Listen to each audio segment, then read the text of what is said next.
And talking of show, to introduce the top table, Ben Hall down the far end, boxed on our last O2 show. There's going to be fighting Ryan Toms on the show. Ahara Davis, our undefeated lightweight prospect, also boxing this Saturday at York Hall on the prize fighter undercard. Ricky Boylan, who we saw in a fantastic fight for the English title against Tyler GoodJohn at the O2 last time, will now face Tommy Martin for the vacant English title in a fantastic 50-50 dust-up. Tyler GoodJohn, who was successful at the O2 last time, takes on John Wayne Hibbert in another great Southeast fight for the WBC International Light Welterweight title. The winner of that looking to move on for British title. Down the far end, I'd like to welcome Isaac Chamberlain, someone who we've heard a lot about. He's going to be making his professional debut as well on the 31st. A huge talent, shortly departing to Alabama for sparring with Deontay Wilder. John Ryder, who I was hoping to announce his opponent today. We know we're in final talks with Jorge Sebastian Highland, who just beat Matthew Macklin in Dublin, and I was hoping to have that announced tonight. It's not done yet, but I believe it will be in the next 48 hours. I think it's a wonderful fight for John for the WBC International title. He's ready now to move as fast as possible. Been sparring with Andy Lee, and now ranked in the top 10 with the WBO as well. Kevin Mitchell, in a wonderful fight with Daniel Estrada. A real opportunity. We had the IBF route all mapped out. We had a backward step, and now that fight we've applied to be a final eliminator for the winner of Jorge Linares against Javier Prieto. So Kevin will fight Daniel Estrada for the WBC silver title at the O2. We saw him fight Figueroa on the Carson for the Kell Brook card recently for the world title.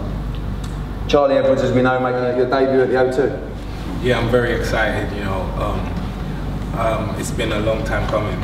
A lot of people have been waiting for my professional debut, and now that I'm with Macklin's Gym Marbella, it's just I'm over the moon. This is a great time, a great show to make myself shine and show everybody what I'm made of. So I'm 100% ready, I'm focused, and mentally I'm really sharp.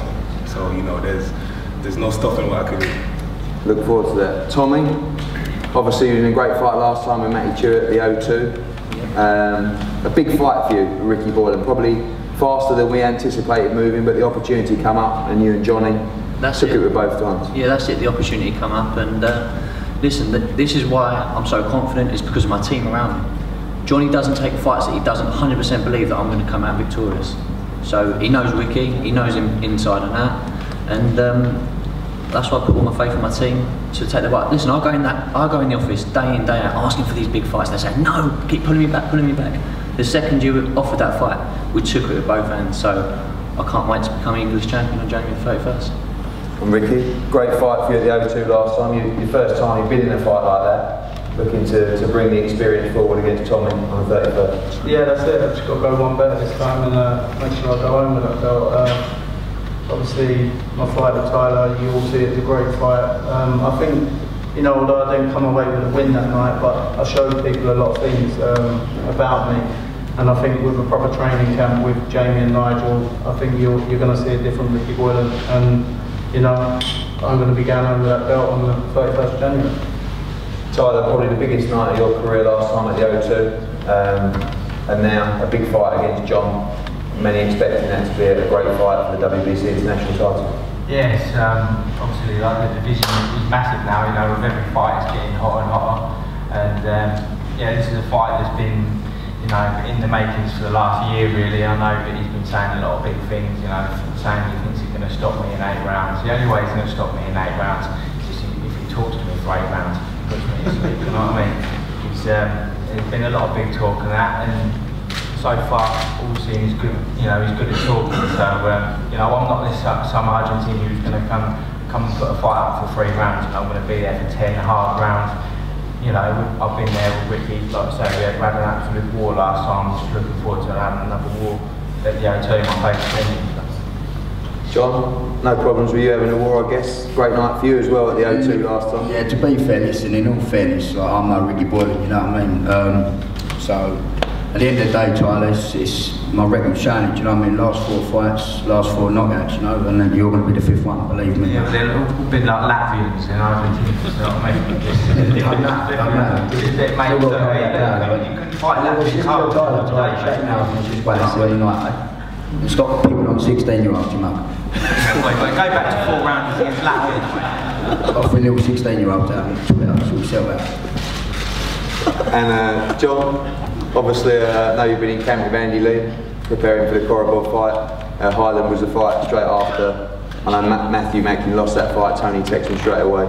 And like I said, not done yet, but we hope to make that fight. And you're willing to face all comers in 2015. Oh, 100%. I mean, there's been a lot of noise lately on the middleweight division, and 2015 I'm going to make my own noise and make it the year of the gorilla. So yeah, it's good to keep building momentum. And obviously the fight on Saturday, Billy Joe against Eubank, you had a very close fight with Billy Joe. Thoughts on that fight? It was a good fight. I mean, it was close at the end, but Billy Joe showed his grit and determination. He got through it. So well done to him. He's got the British title out right now. Kevin, obviously back in the ring. A little bit of disappointment after. I mean, I think one of your best wins of your career against Meduna. Obviously the disappointment of missing the IBF check weight. Little bit of time out to have a little soul cup and a moan up. Back now in the gym working harder than ever, and a massive fight for you. Yeah, big fight for me, you know. So I believe in things happen for reasons, and I say to Tony, like, I didn't get the shot with Vasquez, which would have been a very hard fight.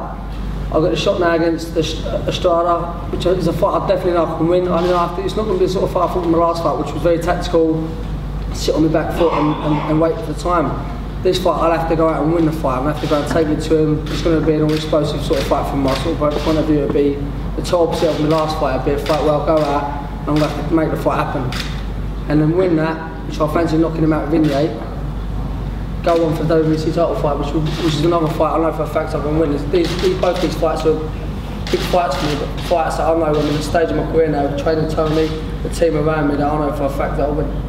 Certainly, I know the Linares fight, one you particularly fancy. Yeah, and the champion stuff, I think Linares is going to win it. It's a fight I know Linares can be chinned, can be cool, get put down, and that's what I'm good at, knocking people out. So that's a fight I fancy, I know I'll do a job as well.